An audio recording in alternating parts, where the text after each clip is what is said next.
مفتي صاحب نن سبا د والدینو ته څه یو پیغام ورکوي چې والدین د خپلو بچو نه دي خبر، تاسو ته به د خبره ډېر زیات علم وي او زامن چې کوم دي یا قادیانیان وي یا ملحدین وي یا چېرته په بل طرف تلي، صرف موږ ته په ظاهر ښکاري چې زما زوی د سکول کالج ته تللی او په هاسټل کې پاتې کېږي، نور د څه نه خبرېږو. نو د والدینو خو هم ذمهداري جوړېږي چې یو خپل زوی صحیح تربیت وکړي، نظریې هم او داسې نور هم.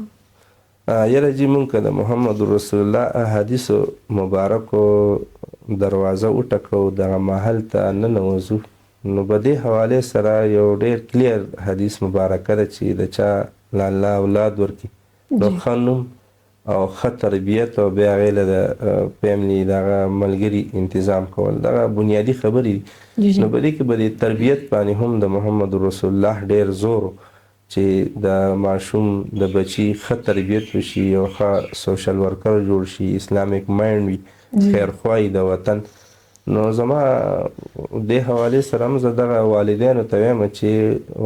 بچی صرف انټري کول یا د هغې اډمیشن کول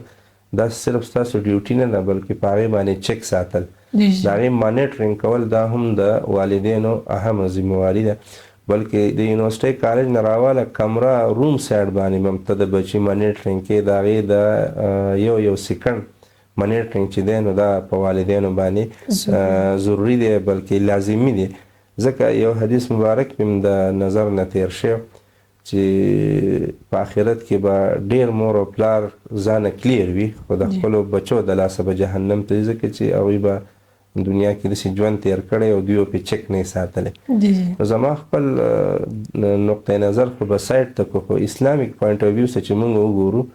نو د ا نواله د زړه پورې چیک اپ چې دی نو دا د والدینو ذمهواري ده چې د هغوی په ژوند نظر وساتي. او چې نه د ټیچر ذمهداري ده، نه د یو مسجد د امام ذمهداري ده، نه صرف د والدینو ذمهواري ده چې دغه کیمرا ورک کوي او هر ټایم د هغوی په نوټس کړي.